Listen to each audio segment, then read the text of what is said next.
Agar ketika diantaranya meninggal, kita tahu ya bagaimana kita harus menyelesaikannya. Jadi biar tidak jadi masalah Pak di kemudian hari bagi si mayit.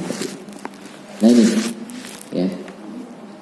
Kemudian di hadis yang lain Rasulullah Shallallahu Alaihi Wasallam bersabda, "Ma min mayyitin yusalli alaihi ummatun minal muslimin yablughuna mi'atan kulluhum yasfa'una lahu illa suffi'u fihi." Tidaklah seorang muslim meninggal dunia lalu disolatkan oleh kaum muslimin yang lainnya yang jumlahnya mencapai 100 orang, ya, mi'atan 100, kulluhum, dan kemudian kulluhum semuanya yasfa'una lahu mendoakan si mayit tadi, ya, niscaya kata Nabi mereka bisa memberikan syafaat untuk si mayit. Jadi Bapak Ibu, semakin banyak kita menyolatkan orang yang meninggal, kata Nabi minimal 100 orang Pak yang meninggal disolatkan selama paling minimal 100 orang, maka niscaya doa yang menyolatkan ini itu bisa memberikan syafaat kepada si mayit minimal 100. Kira-kira Bapak Ibu, kalau kita pengen disolatkan oleh banyak orang, kira-kira semasa hidup kita ngapain? Ayo. Oke. Paham ya? Semakin banyak kita menebar manfaat buat orang lain, semakin banyak kita berbuat baik kepada orang lain, sunatullahnya adalah pasti akan semakin banyak orang yang merasa kehilangan kita dan dia akan ya mendatangi kita, menyolatkan kita. Betul tidak? Coba Pak lihat, ada tokoh-tokoh, sosok-sosok ulama, kiai yang meninggal, itu ribuan santri nyolatin. Benar? Kebayang gak? Kata Nabi 100 minimal, itu 100 orang yang mendoakannya, Allahumma firlahu warhamhu wa'afi wa'fu anhu, itu bisa memberikan syafaat kepada si mayit. Tuh dahsyat. Coba Bu, kalau hidup kita banyak masalah, sama tetangga masalah, di kerjaan masalah, sama orang masalah, itu kira-kira yang takziah ke tempat kita gimana Pak? Bisa dihitung dengan jari. Yang nyolatin bagaimana? Imam doang sama keluarganya. Benar enggak? Iya. Maka kita nanti kematian kita itu tergantung dari bagaimana cara hidup kita. Baik tidaknya perilaku kita dalam kehidupan itu bisa menentukan juga ya bagaimana kita diperlakukan ketika kematian kita. Itu tergantung Bapak Ibu sekalian. Ya. Nah, makanya kita harus baik, ya. Banyak memberikan manfaat sama orang lain, banyak berbuat kebaikan sama orang lain, ya. Agar apa? Agar kelak kita pun mendapatkan kebaikan dan manfaat dari doa-doa mereka ketika nyolatin kita. Ya. Kemudian di hadis yang lain Nabi juga mengatakan, "Ma min rajulin muslimin yamutu fayaqumu ala janazatihi arba'una rajulan." Ma min rajul, tidaklah seorang muslim yamut meninggal dunia. Ya. Kemudian dia disolatkan oleh 40 arba'una rajul laki-laki, la yusyrikuna billahi syai'an, yang dia tidak berbuat syirik kepada Allah sekalipun, ya, illa safa'ahumullahu fihi, kecuali Allah akan memberikan syafaat kepada jenazah tersebut dengan sebab mereka yang 40 orang yang nyolatin tidak berbuat syirik. Turun lagi dari 140, tapi yang 40 orang ini tidak berbuat syirik. Ada catatannya Pak. Kalau yang pertama 100 tidak ada catatan kan, siapapun. Nah kalau yang ini lebih kecil lagi dia, tapi ada catatannya, la yusyrikuna billah, dia tidak boleh menyekutukan Allah syai'an sedikit pun. Berarti kira-kira 40 orang itu orang-orang yang seperti apa Pak? Pilihan. Orang-orang soleh. Berarti penting gak kita berkumpul dengan orang-orang soleh, Bu, Pak? Oke. Ya. Benar tidak? Makanya coba sekarang saling mengirimkan wasiat, Bu, Pak, Mbak. Kalau di antara kita ada yang meninggal, tolong jenguk ya, sholatin saya ya. Gitu. Ini sudah pernah pada ngirim wasiat belum ini dengan sesama jamaah ini? Mbak, udah pada berwasiat belum? Wasiat tanah. Ya wasiat terus diomongin. Kalau nggak diwasiat nggak diomongin piye? Bukan lewat WA. Ya kan? Wasiat sederhana. Mbak, siapapun di antara kita yang ngaji di sini, jamaah di sini, jamaah kajian di sini, di antara kita nanti ada yang meninggal, ya tolong ya. Yuk kita saling dukung, saling nyolatin. Itu Pak, kan indah ya. Jadi wasiatnya dalam kebaikan. Kenapa? Ini kata Nabi loh ngomong. Ini Nabi yang ngomong. Jadi kalau ada 40 orang, laki-laki atau perempuan, ya, yang kemudian nyolatin, yang dia tidak berbuat syirik, udah Pak, Allah kasih syafaat kepada si mayit tadi. Ya kalau itu dia, kita yang menjadi mayit, kita kenal dengan 40 orang minimal yang soleh, dia nyolatin kita, wes sudah, setidaknya kita selamat diberikan syafaat oleh Allah. Nah itu ya, makanya penting banget kita berkumpul seperti ini ya, saling nasihat menasehati ya. Jadi ngaji itu Bapak Ibu tidak ada ruginya, banyak manfaat. Di mana ada ceritanya orang ngaji tidak ada manfaatnya, Bu ya? Buktinya kita saling nasihatin. Oh ternyata salah satunya ini loh kenapa kita ngaji, setelah kita nanti saling nyolatin gitu loh. Setelah kita nanti saling mendoakan, kelak nanti jenazah kita ada yang bantu ngurus, itu maksudnya Bapak Ibu sekalian. Ini ya. Kemudian di hadis yang lain Nabi mengatakan ya, orang yang menyolatkan itu ya pahalanya ternyata luar biasa nih Bu Pak. Kata Nabi, man syahidal janazah, barang siapa yang menyaksikan jenazah hatta yusalli alaiha falahu qiratun, maka baginya 1 qirat ya.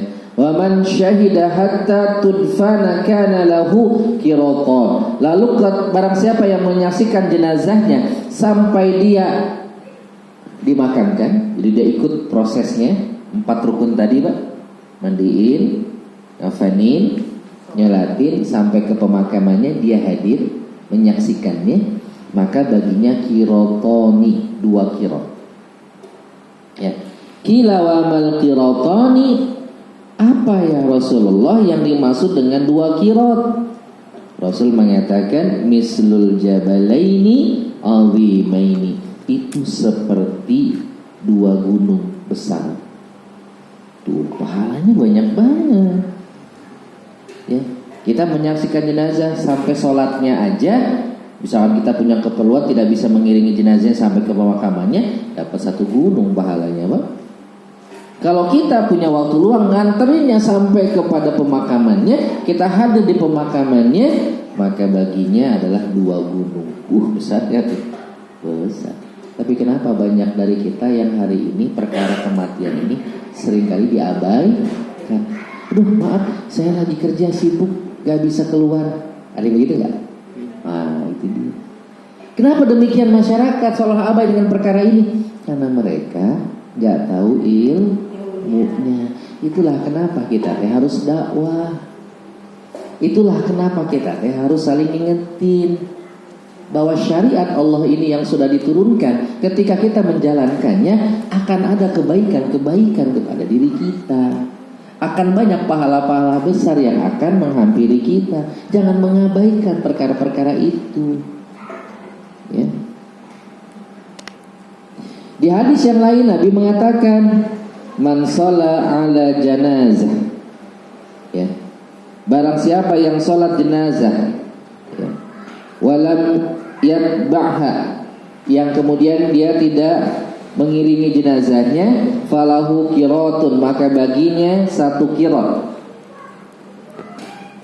Fa in tabi'aha, yang kalau ia mengikuti jenazahnya sampai ke pemakaman, maksudnya falahu qiratani, maka baginya 2 qirat.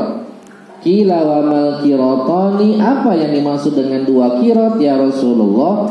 Qala, Rasulullah mengatakan asgharu humma misl Uhud, itu seperti, ya, ukuran yang paling kecil dari 2 qirat itu adalah seperti Jabal Uhud, Gunung Uhud. Bapak Ibu pernah lihat Gunung Uhud nggak? Hah? Ada yang pernah ke Mekah, Madinah? Pernah lihat Jabal Uhud, Bu? Jabal Uhud di mana? Madinah. Pernah lihat? Belum. Sok pada berdoa tuh biar bisa ngelihat, biar punya gambaran maksudnya Pak. Jabal Uhud itu kan pendek sebetulnya, Bu, ya? Daripada Merapi tinggian mana? Merapi. Jabal Uhud itu kalau di Jogja Pak, kayak kita ngelihat Jalan Wonosari yang Gunung Kidul, apa tebing apa? Yang banyak lampu, Brexit. Nah, Gunung Uhud itu kayak begitu Pak, setinggi itu gitu. Kan kita kalau lihat Jogja misalkan ke arah Wonosari, ya, ke arah Gunung Kidul. Nah, perbukitan Gunung Kidul itu Pak mirip-mirip kayak Jabal Uhud, pendek dia. Itu yang paling kecil ya Bu ya. Artinya pahalanya orang yang kemudian ngurusin jenazah sampai ke pemakamannya dapat paling kecil itu seperti 2 gunung Uhud. Paling kecil tuh. Ya. Coba aku bayang ya, kalau dapatnya Merapi lebih gede lagi. Ya, dapatnya Semeru lebih gede lagi, Pak. Ya. Jadi begitu besar posisi atau keutamaan orang-orang yang nyolatin gitu. Jadi tidak boleh kemudian kita mengabaikan syariat-syariat ini karena keutamanya banyak sekali. Oke. Nah, terus gimana tata cara sholat jenazah? Nah, ini harus diperhatikan, ada ilmunya. Ya. Ada tata caranya yang harus kita perhatikan. Yang pertama, catat nih. Yang pertama adalah yang perlu diperhatikan sebelum memulai sholat jenazah adalah posisi berdiri imam. Posisi berdirinya. Ini sebagaimana hadis Nabi sallallahu alaihi wasallam, qala A'la bin Zaid, ya. Al-A'la bin Zaid mengatakan, ya Aba Hamzah, wahai Abu Hamzah, hakadha kana yaf'alu Rasulullah sallallahu alaihi wasallam. Ya. Apakah praktek Rasulullah sallallahu alaihi wasallam? Abu Hamzah itu Anas bin Malik. Itu dekat sama Rasulullah, itu asistennya. Pernah nanya Al-Ala bin Ziyad, itu kalau Rasulullah sholat jenazah itu kayak gimana? Nanya dia kan. Ya. Yusolli alal janazah. Ya. Sholat jenazah itu, ya, bagaimana Rasulullah sholat jenazah? Apa kata beliau? Yang pertama, yukabbiru alaihi arba'an. Yang pertama takbir 4 kali. Ya. Kemudian wa yaqumu 'inda ra'sun, berdiri di bagian kepala lelaki. Jadi kalau laki-laki itu posisi imam, berdirinya di posisi kepala.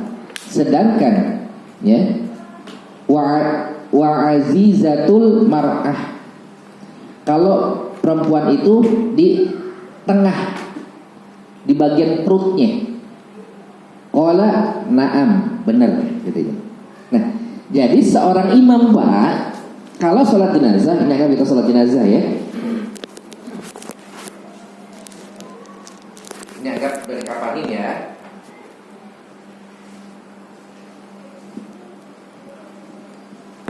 Ada videonya Pak. Anggap ini jenazah. Tadi kita baca hadis ini. Kalau laki-laki posisi kita di mana? Kepala. Sini. Ini kiblat Pak ya, benar kan? Ya. Berarti posisinya imam sebelah mana? Di kepalanya. Kalau laki. Kalau perempuan di mana? Beda. Di tengahnya. Area sekitar perut dan dada. Sini. Itu caranya. Ya. Jadi nanti ibu-ibu Kalau misalkan si imamnya salah, kasih tahu, Pak di sebelah sini. Ya. Dipastikan siapa jenazahnya. Oh ini laki-laki. Oh maka nanti posisinya laki-laki di kepala. Perempuan di mana? Di perutnya, bagian tengah badannya. Itu kasih tahu, begitu sunnahnya. Karena saya lihat Pak, mohon maaf, beberapa kali saya ikut sholat jenazah, ada imam yang nggak tahu posisi. Coba di masyarakat, banyak itu kejadian karena tidak tahu posisi berdirinya. Ya, nah ini harus kita pastikan. Kita harus tahu posisinya. Agar apa? Kalau ada kesalahan kita bisa ngingetin. Laki-laki di kepala, perempuan di bagian tengahnya. Nah, ini sunnah yang pertama yang harus dipastikan.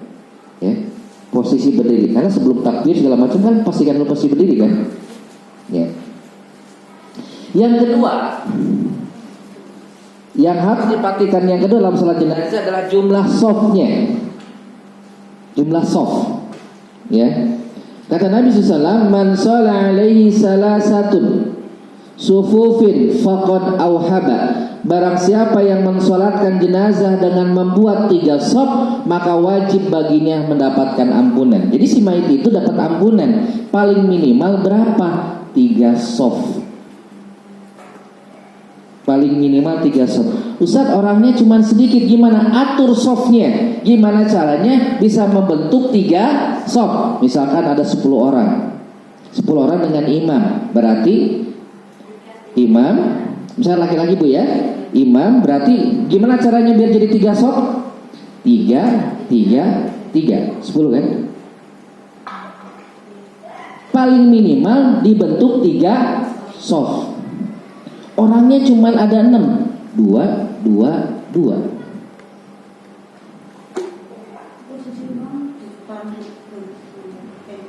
Ya, kelas imam berdiri 7 ya, 6, 2, 6, 7 dengan imam. Ya.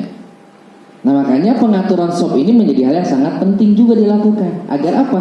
Agar si mayit Allah dapatkan ampunan. Nah seringkali Pak kadang saya menemukan kasus juga banyak orang yang nggak paham jumlah shaf, artinya jika shaf udah shaf sejajar aja gitu Pak. Padahal iya tempatnya luas, padahal orangnya banyak, jadi shafnya dipenuhin. Kayak sholat wajib. Nah itu tadi nggak paham. Berarti kan kadang satu shaf kalau masjidnya gede bisa berapa puluh orang kan? Ini dilempengin semua. Jadi jumlah shafnya akhirnya cuma satu. Padahal sebanyak itu bisa dibentuk jadi 3 shaf. Kenapa? Karena tidak mengetahui keutamaannya shafnya. Makanya nanti seorang imam itu harus ngatur posisi shaf Pak. Ya kan namanya orang kadang pada nggak punya ilmunya, ikut sholat aja. Ya. Nah imam harus lebih paham dari makmumnya, maka dia yang harus mengatur shafnya. Atur. Ya syukur-syukur bisa lebih dari 3 shaf, lebih bagus. Tapi minimal kata Nabi 3 shaf. Kalau 3 orang, ya nggak bisa 3 orang. Makanya tadi tergantung amalan kita di dunia. Ya kan balik-balik amalan kita. Nah itu. Makanya Pak harus banyak nolong orang, harus banyak bantu orang, insyaallah. Oke, ini perhatikan ya jumlah shaf. Saya ulangi biar paham. 1 posisi diri. Laki-laki di kepala, perempuan perut di tengah. Yang kedua jumlah shaf berapa minimal? 3. Yang ketiga jumlah takbir. Dari hadis Nabi SAW mengatakan anna Rasulullah sallallahu alaihi wasallam shalla 'alal ashabatul najas fakabbir alaihi arba'an. Rasulullah pernah mensolatkan as-somah bin an-najasi ya. Fakabbir alaihi arba'an, dan kemudian Rasulullah bertakbir 4 kali. Allahu akbar, Allahu akbar, Allahu akbar, Allahu Akbar, Assalamualaikum, Assalamualaikum. 4 kali.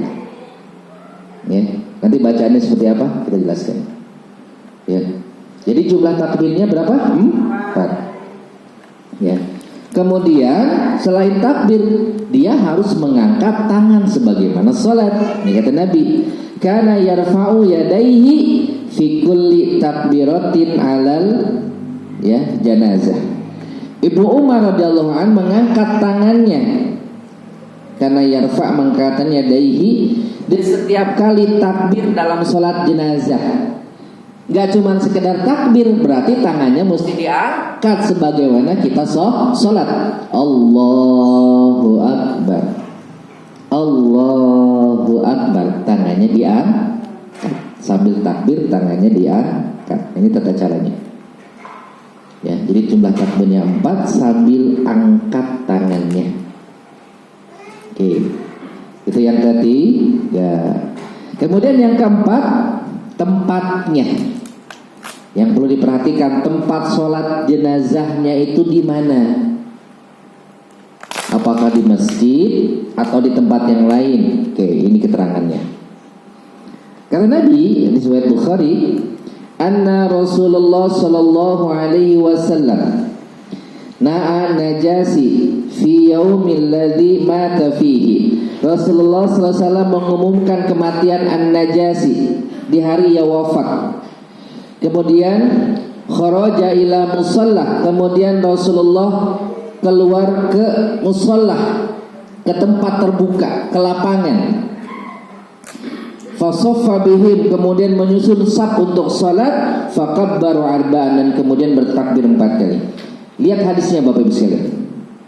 Kata Nabi, kharaja ila musalla, kharaja ila musalla. Nabi kemudian keluar ila musalla. Apa itu musalla?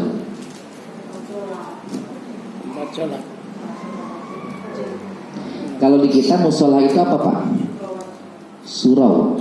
Masjid kata Nabi, musalla itu bukan masjid, lapangan, tempat terbuka.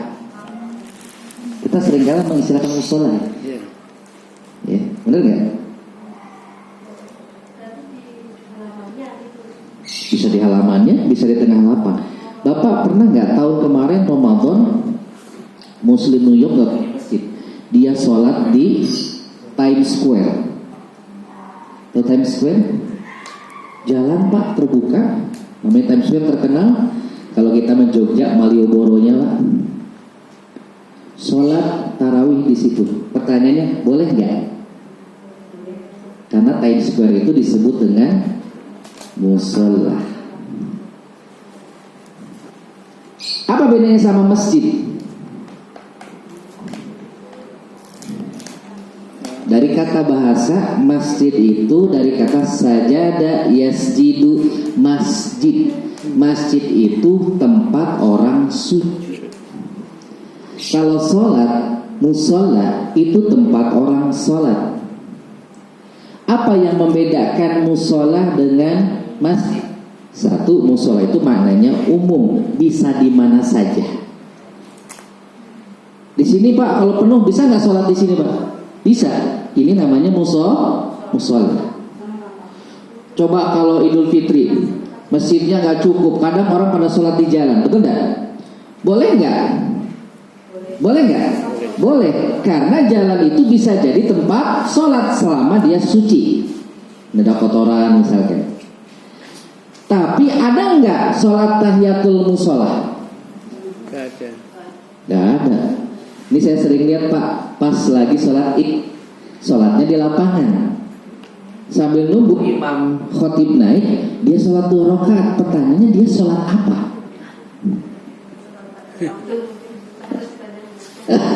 Pertanyaan dia sholat apa?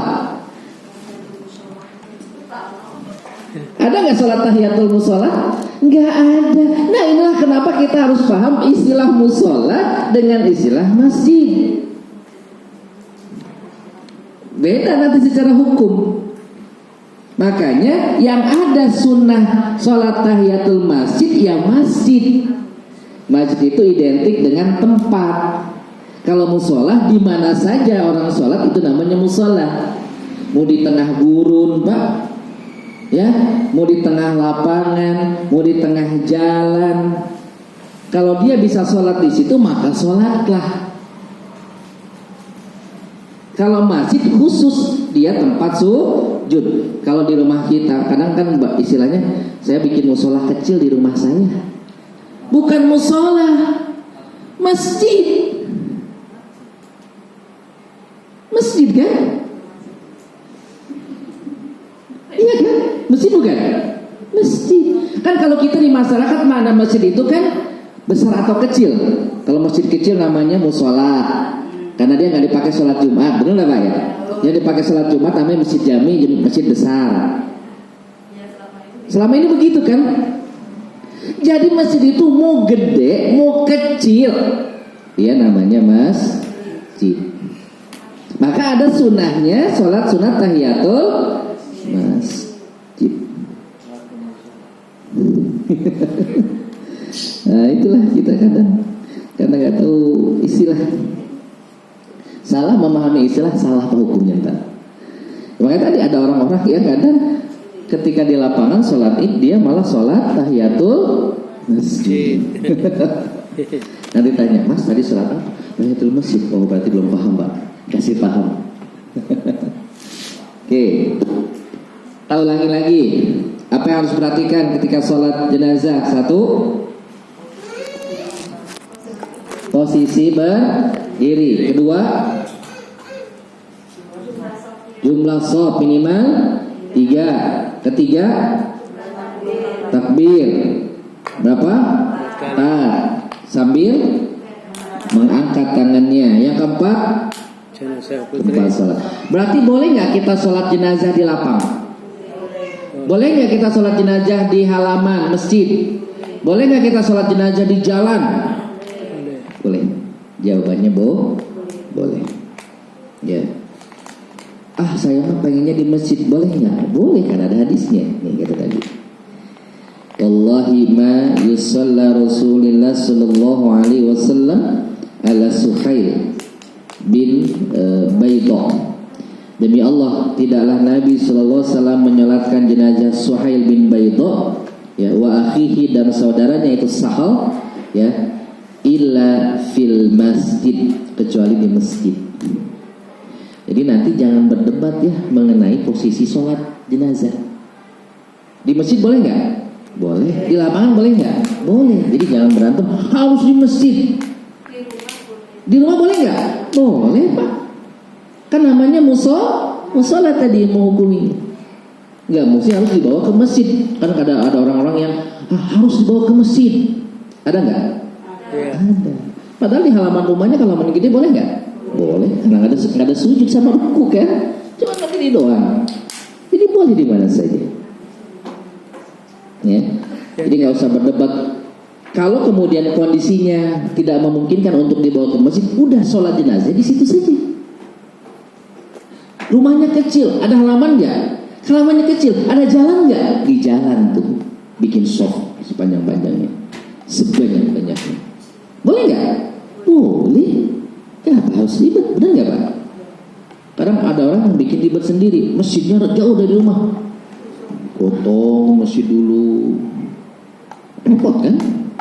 Nah itu dia, karena kita nggak ngerti hukumnya, posisinya. Nah ini bahaya. Nah, jadi boleh di mana saja. Ya ini harus perhatikan ketika kita akan sholat jenazah. Ada berapa? Nanti kita perhatikan. 4. 1, posisi berdiri. 2, shaf. 3, takbir. 4, tempatnya. Tata caranya. Nah, berikutnya tata caranya nih Bu. Yang pertama mesti niat.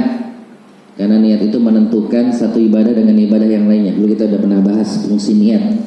Ya, dia menentukan satu ibadah dengan ibadah lainnya. Maka yang pertama, niat di dalam hati atau boleh dilafazkan. Mau di hati boleh atau dilafazkan. Usalli sunnatan hadzal mayit. Ya. 4 takbirah. Ya. sunnah lillahi ta'ala, misalkan begitu. Boleh. Atau saya cukup di dalam hati saya niat sholat jenazah kepada mayit ini, hadzal mayit, ya, 4 takbir karena Allah Ta'ala. Bisa begitu. Yang pertama harus niat. Niat itu menjadi pembeda satu ibadah dengan ibadah yang lainnya. Setelah niat, maka takbir yang pertama, ya, takbir yang pertama adalah kita membaca surah Al-Fatihah. Sekarang udah niat nih, imam langsung Allahu Akbar. A'udzubillahi minasyaitonir rajim. Bismillahirrahmanirrahim. Alhamdulillahirabbil alamin arrahmanir rahim maliki yaumiddin. Iyyaka na'budu wa iyyaka nasta'in ihdinas siratal mustaqim. Shiratal ladzina an'amta 'alaihim ghairil maghdubi 'alaihim waladdallin. Imam bacanya sir, pelan. Jadi jangan zahar, jangan terlalu dikeraskan Pak, sebagaimana imam salat fardu. Dia hanya sir saja. Tapi sir bacanya itu terdengar minimal di belakang makmum bacanya. Ya, ini kalau jadi imam bacanya sir saja, pelan tapi terdengar. Alhamdulillah gitu. Ya, dia harus ini sebagaimana keumuman hadis Nabi, ya, la salata liman lam yaqra'u bi Fatihatil kitab. Tidak ada salat yang tidak membaca Al-Fatihah. Makanya Al-Fatihah itu rukun salat. Dia salat enggak baca Al-Fatihah berarti salatnya enggak sah. Maka takbir yang pertama adalah membaca surah Al-Fatihah. Beres waladhdallin. Kemudian imam angkat lagi takbir yang kedua. Allahu Akbar. Yang kedua itu membaca sholawat Nabi Sallallahu Alaihi Wasallam. Ya. Ini berdasarkan hadis dari Abu Umamah Al-Bahli radhiyallahu an, ya, anna sunnatan fi salatil janazah ayyukabbiral imam, bahwa sunnah dalam salat jenazah adalah imam bertakbir, summa yaqra'u bi Fatihatil kitab, kemudian ya imam membaca surah Al-Fatihah bi Fatihatil kitab, ba'da takbiratul ula, setelah takbiratul pertama, secara sir, nah itu sirron fi nafsihi, secara sir, lirih, ya. Jadi bacaan Al-Fatihahnya lirih, sir. Bukan berarti enggak ada, kan kalau lirih itu berarti ada suara enggak, Bu? Ada, cuma kecil, lirih lah ya. Ngomong istilahnya, Bu? Pelan, iya, lirih. Itu bacaannya. Jadi harus terdengar minimal ke samping atau belakang. Ya. Summa yusalli ala Nabi sallallahu alaihi wasallam. Kemudian ya, bersolawat kepada Nabi sallallahu alaihi wasallam. Yukhalisud du'a, kemudian membaca doa, berdoa alal mayit, lil mayit fi takbirat, pada ya takbir kemudian berdoa untuk mayit setelah beberapa takbir. La yaqra'u fi sayyin, ya. Kemudian setelah itu tidak membaca apa-apa lagi. Summa yusallim, ya, kemudian dia salam. Jadi takbir yang kedua dia membaca sholawat kepada Nabi SAW. Apa sholawatnya? Sholawat Ibrahimiyah. Allahumma sholli ala Muhammad wa ala ali Muhammad. Ditambahin boleh nggak? Boleh. Kama sholaita ala Ibrahim wa ala ali Ibrahim wa barik ala Muhammad wa ala ali Muhammad. Kama barakta ala Ibrahim wa ala ali Ibrahim fil alamin innaka Hamidum Majid. Itu tambahannya. Takbir yang keberapa itu? Takbir berapa? Kedua. Ketika takbir yang kedua membaca sholawat Ibrahimiyah tadi, yang diawali dengan sholawat kepada Nabi SAW. Nah, yang ketiga, takbir yang ketiga, nah ini bacanya ya, Allahumma sholli ala Muhammad wa ala ali Muhammad wa ala ali Sayyidina Muhammad kama sholaita ala Ibrahim. Ini bacanya ya. Kemudian yang takbir yang ketiga membaca doa untuk mayit. Ini berdasarkan hadis-hadis Abu Umamah di atas. Di antara doa yang dibaca tadi adalah apa? Allahumma gfir lahu, kalau laki-laki Allahumma gfir lahu warhamhu wa'afihi wa'fu anhu wa akrim nuzulahu wa wasi' mudkhalahu wagsilhu bil ma'i wal salji wal baradi, dan seterusnya. Kalau mau panjang, panjang nih, ini doanya. Saya mah kepanjangan. Yang pendek, oke, yang pendek berarti sampai cukup. Allahumma gfir lahu warhamhu wa'afihi wa'fu anhu. Perempuan, Allahumma gfir wa'afiha wa'fu anha. Sampai situ, boleh nggak? Boleh. Oh, saya mau panjang sebagaimana hadis Nabi, boleh nggak? Lebih bagus. Tapi hafalin dulu ya Bu ya. Masalahnya ini amalan yang sekadang-kadang. Itu masalahnya. Jangan sampai ngeblank, wah doanya apa yo? Karena kita bukan amalan harian. Ya udah, paling minimal Allahumma sholli wa wa'afi wa cukup. Itu takbir ke tiga. Setelah takbir ketiga, berikutnya adalah setelah takbir ketiga, Allahu Akbar, mau sebelum takbir keempat, sebagian ulama ada yang mengatakan berhenti, Pak, nggak baca doa sampai imam mengucapkan takbir keempat kemudian salam. Ya. Oh, tetapi ada yang kemudian ada doanya lagi, tambahan doanya, boleh nggak? Boleh. Kalau mau dibaca doanya begini. Allahumma la tahrimna ajrahu wa la taftina ba'dahu waghfir lana wa lahu. Ini biasanya kalau yang membaca takbir keempat doa ini madhab Syafi'i, Pak. Syafi'i begini. Yang lain kadang cukup diam sampai nunggu imam takbir dan salam. Boleh nggak? Boleh. Ya, terserah mau pakai yang takbir keempat itu, mau tidak berdoa diam, silahkan. Atau mau ditambahin doa seperti ini juga boleh.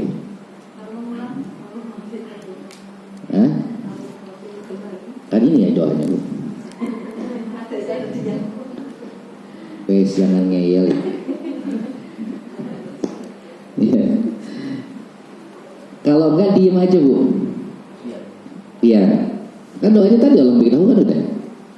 Ya, atau tambahin dengan doa ini, Allahumma la tahrimna ajrahu wa la taftina ba'dahu waghfir lana wa lahu. Kan sama juga ini doa untuk mayit. Ya Allah, jangan haramkan kami dari pahalanya dan jangan beri fitnah, ya, cobaan bagi kami sepeninggalnya. Waghfir lana, ampunilah kami ya Allah, wa lahu, dan juga ampuni dia. Pengertian itu yang agak sulit dipahami. Apa? Haramkan kami dari pahala. Maksudnya kira-kira Allahumma la tahrimna ajruhu. Ya Allah, jangan haramkan kami dari pahalanya. Maksudnya jangan jauhkan kami dari pahalanya. Jadi deketin, Pak. Haram itu masuk kebalikan dari halal. Ya. Jadi kebaikan-kebaikan itu ya Allah jangan jauhkan dari kami, dari pahala-pahalanya. Kalau si mayit itu, Pak, dia orangnya baik, punya banyak kebaikan, maka jangan jauhkan, tapi dekatkan. Kadang bahasa hadis itu, bahasa doa itu begitu, Pak. Ya Allah jangan haramkan kami dari pahalanya. Kebalikan berarti harus halalkan, dekatkan. Ya. Wala tabtina ba'dahu, dan jangan beri fitnah, cobaan bagi kami sepeninggal si mayit. Itu maksudnya, Pak. Jadi kita lagi dari mayit nih. Ya, kalau dia baik kebaikannya, maka jangan haramkan, deketin. Ya, kemudian jangan beri fitnah sepeninggalnya. Jadi jangan diuji nih, Pak. Jangan ada ujian besar setelah ada dia si wafat. Ternyata pas misalkan meninggal, datang tuh yang nagih hutang, wah repot terus aja. Datanglah yang ngaku-ngaku saya istri keduanya, saya istri ketiganya, saya anak dari istri keempat. Oh repot tuh Pak urusan itu. Ya, istri kesatunya bengong dia. Oh, udahlah. Itu maksudnya doanya itu. Ya, waghfir lana, ya Allah ampunilah kami walahu, dan juga si mayit ini. Ampunkanlah dia. Gitu. Ya. Boleh dibaca enggak ini? Oh, saya mah enggak. Ya udah diem aja. Sampai nanti ya setelah itu salam. Ini sebagaimana hadis Nabi, salasu hilalin kana Rasulullah sallallahu alaihi wasallam yaf'alhan. Ya, ada 3 perkara yang dahulu Rasulullah SAW benar-benar melakukannya dan kemudian banyak ditinggalkan oleh orang. Tarakahanna nas, ditinggalkan banyak orang. Idahunna, yang pertama ya, salam taslim ala ya, ala jenazah. Yang pertama salam di salat jenazah. Kan ada Pak yang dia tidak salam dalam salat jenazah. Nah, jadi kalau dalam salat jenazah bagaimana? Tetap salam. Assalamualaikum. Assalamualaikum. Ya.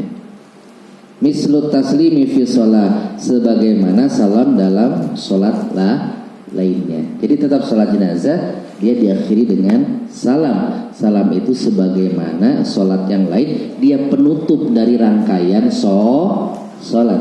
Kan salat itu diawali dari takbir, diakhiri dengan salam. Itu secara fikihnya. Berarti salat jenazah juga dia harus diakhiri dengan salam sebagai bentuk selesainya rangkaian dari salat. Oke, saya ulangi tata cara salat. Yang pertama apa, Bapak Ibu? Niat.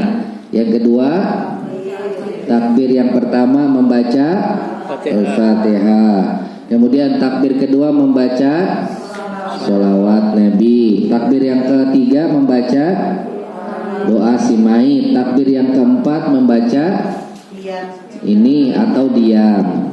Kemudian salam. Ya, maka selesai itu rangkaian sholatnya. Baik, sampai sini ada yang mau praktek, harus praktek. Boleh, nanya dulu. Saya boleh minta air? Air minum maksudnya, masih ada nggak? Bukan buat nyiram ibu. Ini haus banget nih. Masih ada air minum nggak? Monggo silakan Bu. Waalaikumsalam warahmatullahi wabarakatuh. Kalau perempuan tetap, kalau misalkan jadi imam tetap di depan itu, nggak sejajar dengan. Apa nih? Kalau perempuan kan sholat itu kan nggak bareng sama laki-laki. Iya. Iya. Tetap ada imamnya, itu sejajar apa tetap di depan? Iya. Kalau imam mau sholat jenazah, mesti tidak boleh ada laki-laki. Oke. Bagaimana posisinya? Sama seperti yang tadi. Posisinya sebagaimana sholatnya perempuan. Tapi posisi imam, posisi badannya si mayitnya itu yang harus ditentukan. Paham ya? Bagi kalau perempuan berarti posisi di mana Bu? Imamnya? Siap. Posisinya di mana? Di tengah kan? Ya, berarti makmumnya di mana? Sejajar. Saf pertama satu jajar, saf kedua, saf ketiga. Dan berapa tadi minimal safnya? 3. Yang pertama kan yang kedua itu kan takbir gini kan, takbir. Ya. Di tempat saya itu ada yang ngajari kalau salam itu tangannya diturunkan gini kalau salam. Assalamualaikum warahmatullahi. Itu yang benar gimana? Ya. Emang ada beberapa perbedaan Bu ya. Ya. Boleh enggak? Boleh. Atau pas salam saja assalamualaikum, assalamualaikum, setelah itu selesai. Ya. Tidak mesti harus assalamualaikum, assalamualaikum, dilepaskan kan satu-satu. Kalaupun enggak juga ya nggak apa-apa. Assalamualaikum, assalamualaikum, setelah itu lepas. Ya. Kenapa? Yang patokannya bukan lepasin tangan, tapi salamnya sebagaimana hadis tadi, diakhiri dengan salamnya, bukan melepaskan tangannya. Ya. Itu. Kalau saya mengambil pendapat yang mana? Ya salam dulu baru lepaskan tangan, karena salam itu sebagai indikator selesainya sholat, baru lepasin tangan. Ya salam terus lepas satu, salam lepas satu gitu. Iya, maksudnya ada yang begitu. Dia satu salam lepasin kanan, salam ke kiri dia lepasin tangan kiri, kan gitu. Nah, boleh nggak? Ya silahkan kalau mengambil pendapat itu. Kalau saya ditanya, gimana? Kalau saya selesaikan dulu salamnya, assalamualaikum, assalamualaikum, baru saya lepaskan. Baru. Iya. Kenapa? Karena tadi, sebentar dulu ya. Tadi harus clear dulu nih ya. Kenapa? Karena yang menjadi urutan selesainya sholat itu dengan salam, bukan dengan lepas tangan. Kan kalau tadi kan lepas tangannya belum selesai, jadi berbarengan maksudnya ya. Ya. Kan salam pertama lepas, salam kedua lepas.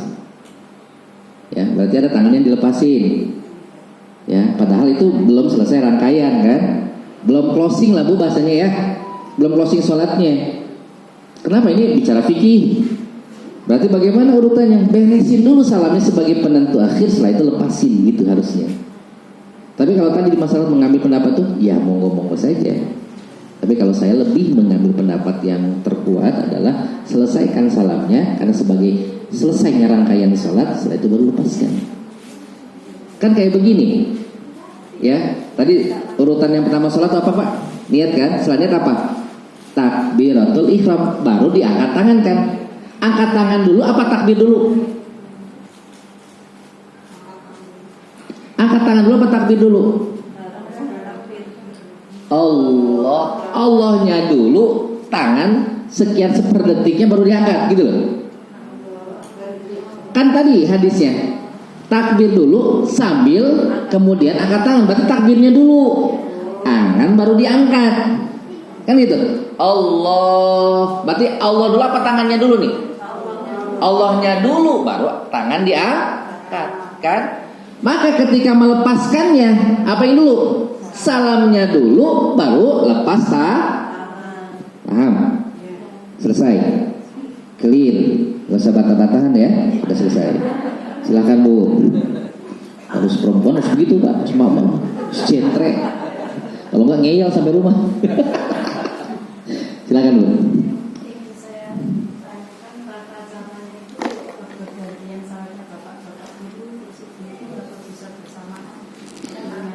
Baik, kalau tempatnya luas nih Bu, ya. Tempatnya luas boleh nggak barengan? Boleh, tinggal sopnya diatur ya. Tetap perempuan sopnya harus paling belakang. Kalau tempatnya luas tadi. Oh ini tempatnya kecil nih, sedangkan yang mau nyolatin banyak, berarti bisa diatur gelombang. Kloter 1 selesai, kloter 2, boleh nggak? Boleh. Bahkan ketika si jenazahnya sudah masuk ke dalam kuburnya, kita masih boleh sholatin nggak? Boleh di atas kubur, boleh? Ya, boleh. Pernah kan? Boleh nggak? Boleh. Boleh. Dia misalkan kita telat nih, Mbak, karena jauh, ya si jenazah sudah sampai ke kuburan, mau diuruk sama tanah. Sebentar, saya mau sholat dulu, boleh nggak? Boleh, kan cuma sebentar. Boleh. Itu ya Bu ya. Boleh nggak pertanyaan? Boleh. Atau tadi, kita pengen perempuannya banyak, kita pengen bikin imam sendiri perempuan khusus, boleh nggak? Boleh. Jenazahnya perempuan. Asal belum dimasukkan. Iya Pak. Kalau sudah dimasukin nanti sholatnya sholat goib. Kan sholat goib nggak mesti ada di depan kita, dia bisa di mana aja. Kayak misalkan kemarin saudara Palestina kita Pak, yang dibom kan banyak meninggal. Di kita di Indonesia boleh nggak sholat goib? Boleh, karena kita tidak menghadirinya kan. Boleh sholat goib. Ya, sholat jenazah tapi goib, dia nggak ada di hadapan kita. Tapi tadi kalau yang ada di hadapan kita, sebelum dia dikuburkan, udah masuk yang lahat nih, tahan dulu, sholatin dulu, boleh nggak? Kan urutannya begitu, sholat baru kubur, dikuburin. Kalau sudah dikuburin gimana tuh? Ya nggak bisa sholat lagi, Pak. Nah, urutannya begitu. Terus gimana? Ya udah banyakin doa. Siapa suruh datangnya telat? Jadi, jangan maksa-maksain bikin syariat baru, Bu. Ya, kukuh pengen sholat, udah dikuburin, udah selesai. Ya, oke Bu ya. Jelas Bu? Jelas. Yang lain, ada lagi yang menanya? Sebelum kita praktek nih. Semua harus praktek, bapak-bapak harus praktek. Siapa jadi imam, siapa jadi makmum. Ibu harus praktek, siapa jadi imam, siapa makmum. Harus bisa. Ya, sok silakan. Anda mau nanya lagi nggak? Satu lagi ya. Untuk pahala kira-kira itu kan mengatakan sampai ke pemakamannya, gimana dengan perempuan? Kalau kubur itu bagaimana? Nanti kan ada kalau berkubur yang enggak intisal itu, maksudnya pasti kubur juga intisal seperti pernikahan atau Iya. Jadi kuburan itu nanti kategorinya kepada tempat umum Bu, kayak pasar. Nah, perempuan boleh nggak ziarah kubur? Boleh sebetulnya. Datang ke pemakaman boleh nggak? Boleh. Tidak ada larangan sebetulnya. Ya, itu. Karena tadi dia memiliki keutamaan tadi 2 kirot, 2 gunung. Ya. Kan ada orang yang perempuan jangan ke makam. Boleh nggak? Ya boleh saja. Itu kan pilihan. Nah, ya, tadi yang dikhawatirkan oleh Nabi adalah ketika dia berlebihan. Nangis boleh nggak? Ya boleh Pak. Siapa sih yang nggak nangis kalau orang yang kita cintai kemudian meninggal? Benar nggak? Ya nangis. Yang tidak boleh kata Nabi meratapi, meraung-raung, ngerobek baju, udah sampai makamnya digali, dikorek-korek kayak ucing gitu ya. Ya nggak boleh begitu. Ya udah mau ngapain lagi? Ya. Nangis boleh, tapi nggak boleh meratapi berlebihan. Clear nih, clear? Baik. Oh, mama kalau belum selesai terus saja nih.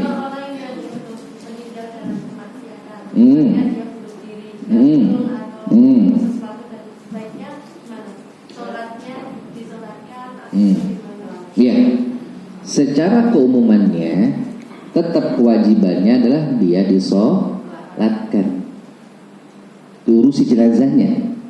Karena urusan dia gantung diri, urusan dia maksiat itu dirinya dengan Allah, dan tidak ada urusannya dengan kaum muslimin yang lain.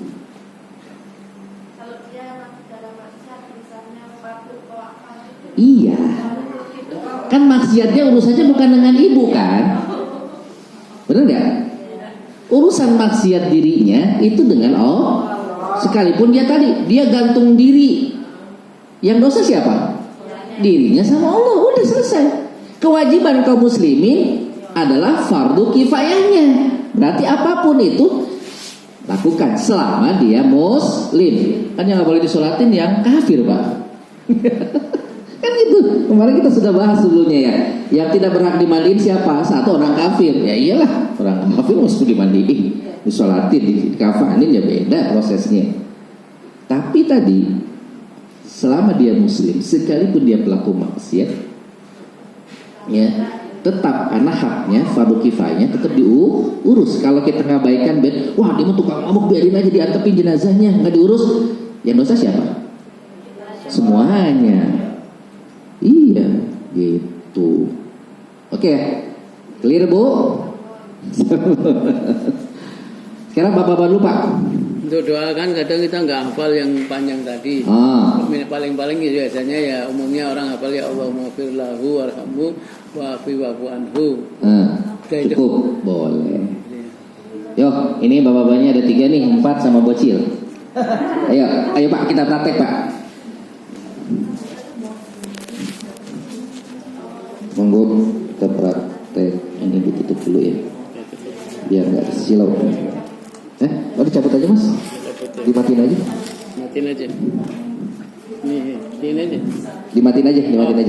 Sudah. Nah, Pak anggap ini mayit ya. Sekarang kita versi bapak-bapaknya dulu. Nanti versi ini ibu-ibunya semua harus sholat. Saya pengen lihat. Kita praktek dulu ya. Ya iya, kalau ilmu mah harus jelas dipraktekin. Ya. Pak, siapa yang mau jadi imam? Saya. Boleh. Ini jamaah maitnya laki-laki. Ayo, mas. Jadi suaranya dikeraskan ya. Lirih. Ya, lirih. Sir. Ini laki. Laki. Berarti posisinya di mana lagi tadi, Pak? Di kepala. Ini perhatikan Bapak Ibu ya, nyusun sopnya jangan ikut kayak nyusun sholat ada jarak karena kita sujud sama ruku. Berarti agak mepet saja. Nah, begini ya. Ya, anggap ini 3 sop. Anggap 3 sop. Oke. Satu apa tadi, Pak? Iya. Udah takut.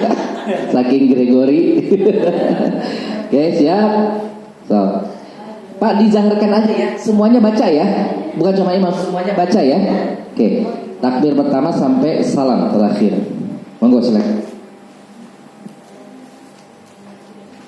Allahu Akbar. Niatnya belum. Dalam hati. Astagfirullah. Ulangi buah. Diam ah.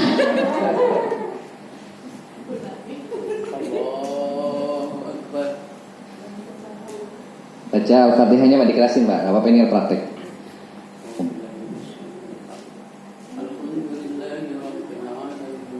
Semuanya baca, ikutin aja. Anggap kita lagi praktek ya. Baca Pak, baca. Pengen tahu bacaannya.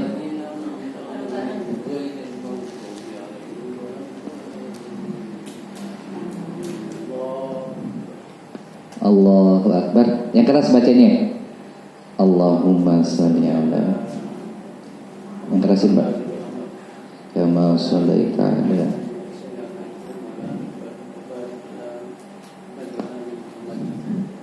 Barakta ala Ibrahim wa ala ali Ibrahim fil alamin. Allahu Akbar. Allahumma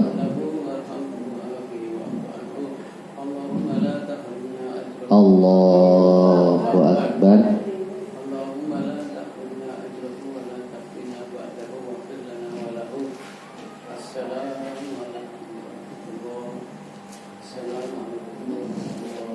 Betul urutannya? Allahu Akbar. Terakhir takbir lagi baru salah. Tuh kan Gregory kan? Pak nanti jadi imam jangan malu-maluin Pak ya. Ini ngaji sama Ustaz Sofir kan nggak bisa salat jelas. Ya, tadi satu lagi takbir. Makanya harus benar-benar diperhatikan. Boleh silahkan sampai bisa ya.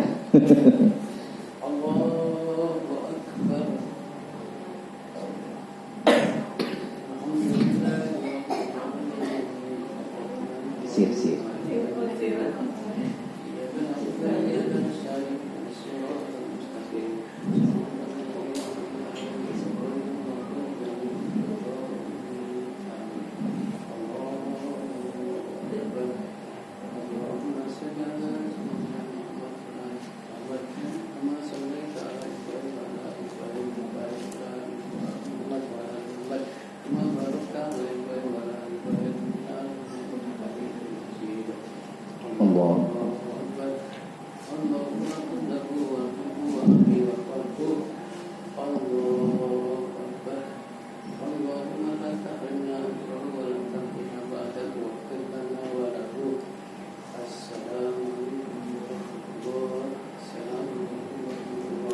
Bener?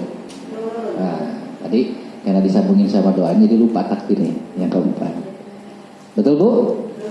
Baik silahkan Pak. Sekarang Mak. Sekarang silahkan Bapak-bapak ketawain. Ayo Bu, siapa yang menjadi imam? Itu. Ayo, dulu ngaji lama ini sama saya di sini nih. Wah, saya suruh imam sholat jenazah piye itu. Ayo Bu, ayo.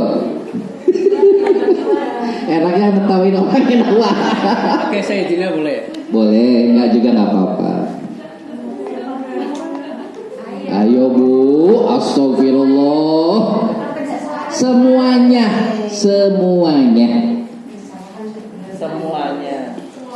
Ini kan ada berapa nih? Satu, ikut ya Pak. 1, 2, 3, 4, 5, 6, 7, 8. Bisa bikin sop nih, 3 sop. 1 imam.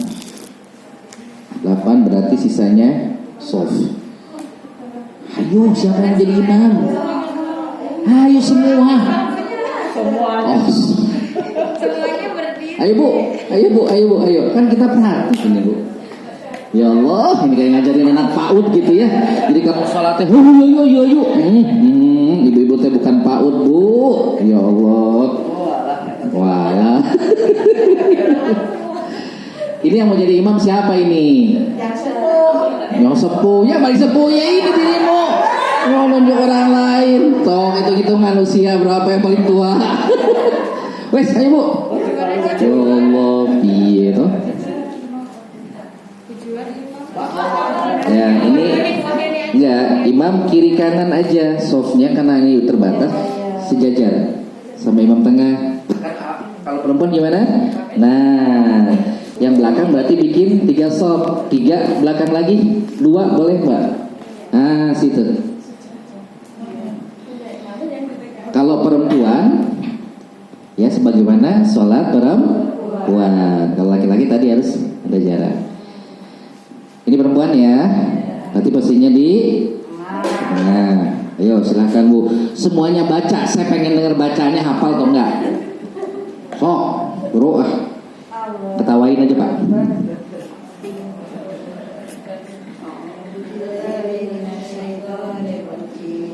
Nanti Al-Fatihah Bismillahnya sir ya.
Tawain Pak.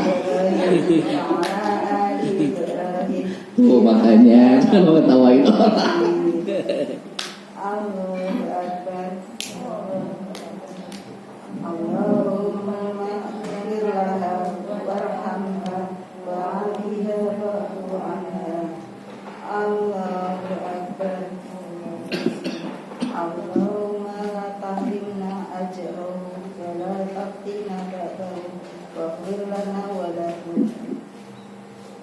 Assalamualaikum warahmatullahi wabarakatuh.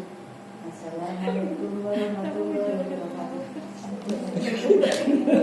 Lucu nggak?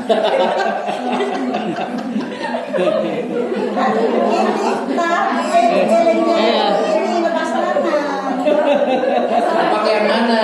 Mau pakai yang lepas tangan?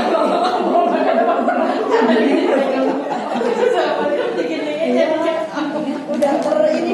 Iya. Beresin dulu salamnya baru lepas tangan. Ya.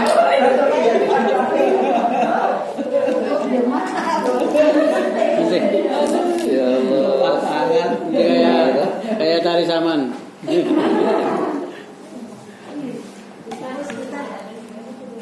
Kan kalau ini tadi jenazahnya perempuan yang laki-laki juga perempuan ya. Kalau jenazahnya laki-laki perempuan boleh laki. Boleh. Siapapun boleh. Kalau tadi pengen imam dan makmumnya perempuan, berarti nggak boleh ada laki-laki.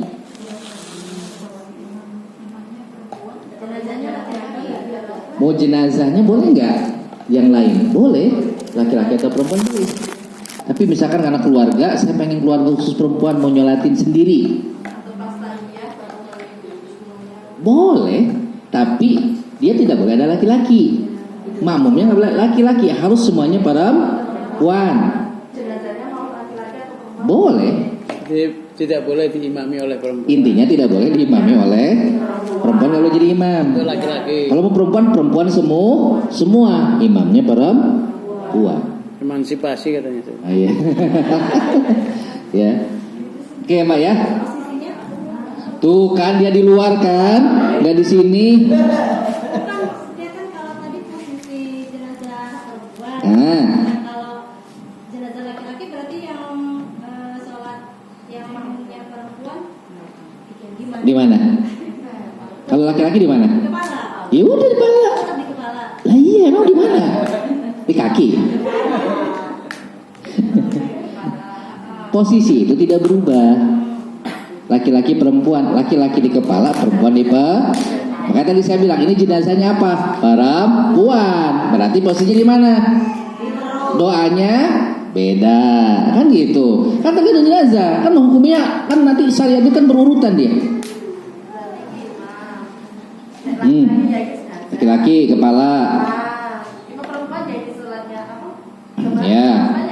Ini imamnya, terus ini makmumnya di sini gitu ya. Iya. Perutnya di tengah.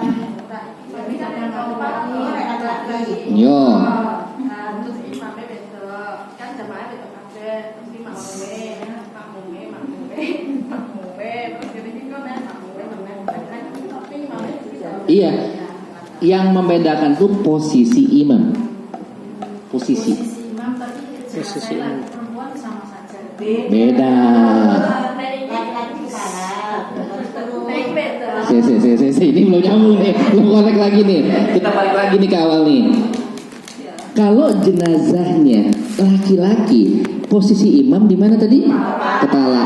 Mau dia yang sholat perempuan tidak ada masalah. Kalau jenazahnya perempuan, dia di mau yang sholat imamnya laki-laki atau perempuan, pokoknya posisinya di situ. Karena posisi berdiri itu menentukan jenis kelamin. Jadi yang menentukan posisi jenazahnya. Iya, yang membedakan siapa? Imamnya. Posisi imam berdirinya, Bu. Kalau posisi perempuan laki-laki tetap Ya sama. Tetap sama. Ya, dia jenazah. jenazahnya. Bukan siapa yang nyolatinnya. Imamnya bukan tapi jenazah. Jenazahnya. Imam itu hanya penanda jenis jenazahnya, gendernya. Mau imamnya perempuan, kalau jenazah laki-laki posisi tetap di mana? Kepala. Kalau jenazah perempuan, mau imamnya laki-laki atau perempuan posisi di mana? Tetap di tengah di perut. Hah? Jadi mau usah disolatin. Itu kan ya? Kalau Bu, di Jogja ada loh pesantren waria, tahu nggak? Dia bikin fikih sendiri, Bu.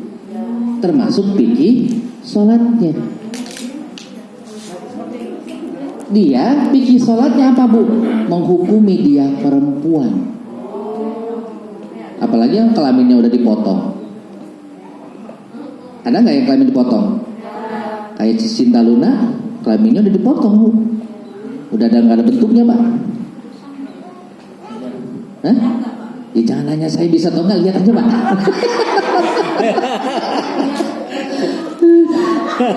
Jangan tanyakan, Pak, otak saya juga bingung, Pak, itu gimana urusannya, Pak ya? Bener nggak? Tapi itulah yang terjadi, Pak. Kan si Cinta Luna udah ngomong, saya udah dioperasi, bener nggak? Udah nggak ada bentuk kelaminnya, karena dia pengen 100% jadi perempuan, tetap pitanya laki-laki. Nah inilah, Bu, kalau manusia bikin aturan sendiri, repot diantarnya. Kan nyusahin orang yang hidup, bener nggak? Ini kita mau sholatin posisinya gimana? Kayak kemarin, tahu nggak si Dorce kan konflik itu? Kan konflik ya, sampai MUI ngomong. Karena si Dorce udah perempuan secara gender kan, tetapi fitrahnya dia apa? Terus gimana disolatin? Rame kan? Ya, jadi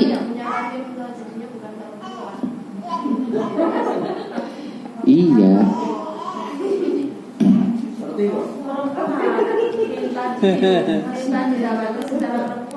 Kan awalnya dia minta prosesnya itu kan udah wasiat dia. Dia udah wasiat minta diurus sebagaimana perempuan.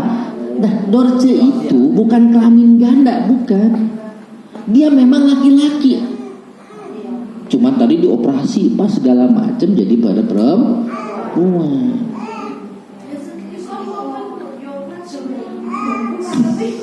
Beda kasus kalau misalkan ada hemafrodit, Bu, tahu nggak? Yang kelaminnya 2. Cuman kan kalau ketahuan terdetek dari kecil itu bisa dioperasi, Bu. Ketahuan, nanti dilihat hormonnya kayak gimana, ada rahim atau tidaknya. Misalkan dia nggak ada rahim, ya sudah, dia dihukumi lihat hormon yang dominan yang laki-laki atau perempuan, XZ, YJ apa XC gitu ya, XC-nya gitulah kurang lebih. Nah kayak pernah nggak kasus si pepoli yang Manganang? Manganang itu atlet poli perempuan kan? Ternyata karena dulu namanya orang kampung, Pak, ya ternyata apa? Dia gendernya lebih ke banyak laki-laki secara kromosomnya. Akhirnya apa? Operasi dia kelaminnya lebih kepada sosok laki-laki. Sekarang jadi tentara kan? Laki-laki si Manganang itu sempat viral tuh. Padahal kita lihat ya, badannya keker, masa mungkin perempuan? Ternyata emang laki-laki. Yang poli dulu, poli nasional, si Manganang. Itu tadi memang ada penyakit yang kadang orang tuh gendernya 2, Pak, Bu, ketika lahir, Pak. Ya, kadang double kelamin. Cuman kan nanti secara kedokteran modern sekarang kan bisa gampang diketahui, Bu, dari sedini mungkin. Tadi dilihat, dicek jumlah kromosomnya. Ya, ada saya pernah nanganin pasien juga, ya. Dia itu dari kecil udah kelamin ganda, Bu. Cuman kata dokter, ya, ini nanti Pak kita lihat setelah dia balik mana yang keluar. Ternyata, ya, dia tidak haid, Pak. Berarti laki-laki. Cuman orang tuanya nggak terima kalau dia laki-laki, pengen perempuan. Nah ini yang repot nih, Pak. Saya mau Ustaz pengen tetap ini. Ya Bu, tapi kalau kata dokter itu nggak bisa, karena ini ada konsekuensi hukum. Saya bilang ada hukum fikih. Nanti ibadahnya gimana, Bu?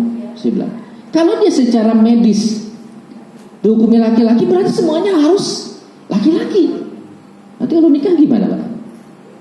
Berpakaian bagaimana? Nah ini kan nggak bisa kita.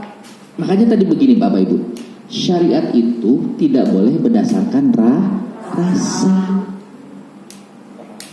Kalau syariat itu berdasarkan rasa, yang terjadi apa Pak? Nah kayak begini nih kasus, kayak si Dorci nyusahin orang, benar nggak Pak? Ya karena secara perasaan dia, nah saya mah perempuan. Cuman salah jiwanya aja jasadnya. Kan begitu alasannya Bu ya? Ya, saya jasadnya aja, jiwanya ini salah masuk. Allahu Akbar. Nah, itulah kalau hidup itu pakai standar perasaan yang terjadi ngerusak syariat, Pak. Betul enggak? Nah, terus bagaimana tadi kalau misalkan kasusnya begitu, dihukumi lahirnya apa dia? Udah, perlakukan dia sebagaimana laki-laki. Udah operasi ada payudaranya, biarin aja. Itu mah palsu. Ya, kayak si Dorce kan? Ada payudaranya kan dia? Ada, tapi implan, Pak. Plastik karet. Kelaminnya udah dioperasi, tetap dia fungsinya laki-laki. Ya itulah nyusahin orang kan akhirnya. Oke ya, ada lagi nggak pertanyaan? Monggo Bu. Terakhir ya. Misal mayatnya lebih dari 1 gitu, biasanya sholatin satu-satu apa langsung? Apa? Mayat lebih dari 1. Misalnya bencana. Oke. Oke. Terus disolatinnya satu-satu. Untuk kasus kayak bencana, musibah, perang, ya, itu sekaligus diurutin. Bapak Ibu, kalau yang pernah ke Masjidil Haram, haji atau umroh, Pak, kita setiap 5 waktu sholat itu pasti sholat jenazah. Itu tahu nggak jenazahnya berapa banyak? Kadang lebih dari 20, Bu. Saya tuh pernah waktu di Masjidil Haram nih ya, Masjidil Haram, ya. Setelah beres sholat zuhur, kita langsung pada keluar tuh Saya kebetulan sholat zuhurnya nggak sampai tengah Bu, di pinggir. Pas keluar sebelah sini itu udah ngantri ambulan Pak. Jadi dari jenazah yang disolatin di Masjidil Haram itu pada keluar. Jadi memang banyakan. Ya. Makanya doanya apa? Allahumma gfir lahum warhamhum wa'afihim wa'fu anhum. Jadi hum banyak. Ya.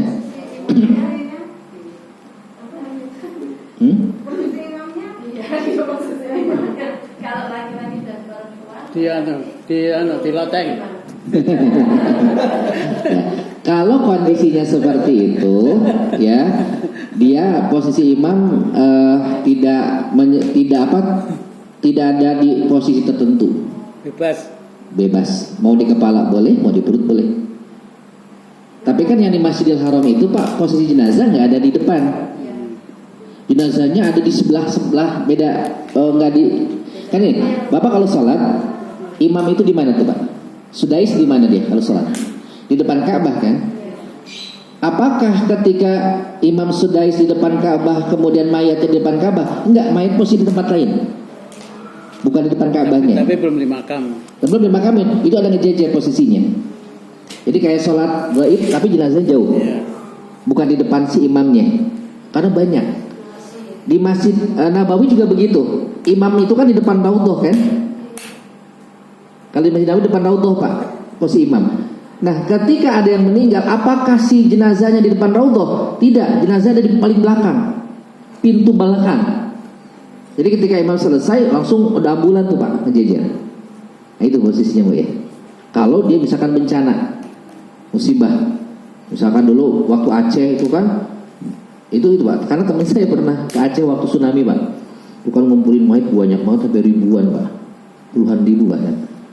Ya, yang kena tsunami itu dijejerin Pak, mayatnya aja pakai beko tuh si makamnya itu, karena saking luasnya dijejerin. Udah gitu. Oke ya. Ada lagi? Jelas Mbak ya? Oke. Tapi kalau kita di masyarakat pasti meninggalnya satu ya, paling banyak juga 2 gitu. Nah gitu. Oke ya, cukup ya, karena sudah. Nanti aku kirim ya, di copy di laptop ya. Baik, itu saja. Insyaallah semoga bermanfaat ilmunya. Sekalian ilmunya diamalkan insyaallah, karena ini sifat ilmu yang ibu bapak pasti akan lakukan ya, siapapun dan dimanapun kondisinya. Entah bisa jadi di antara keluarga kita, kerabat kita, atau sahabat-sahabat kita ya. Baik, itu saja ya, semoga bermanfaat. Assalamualaikum warahmatullahi wabarakatuh. Baik ibu-ibu semua, alhamdulillah kajian kita kali ini sudah berakhir.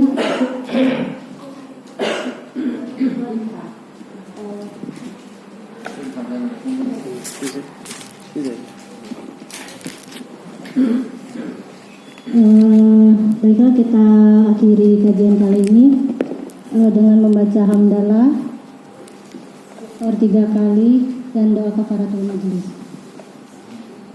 Astagfirullahaladzim, astagfirullahaladzim, astagfirullahaladzim.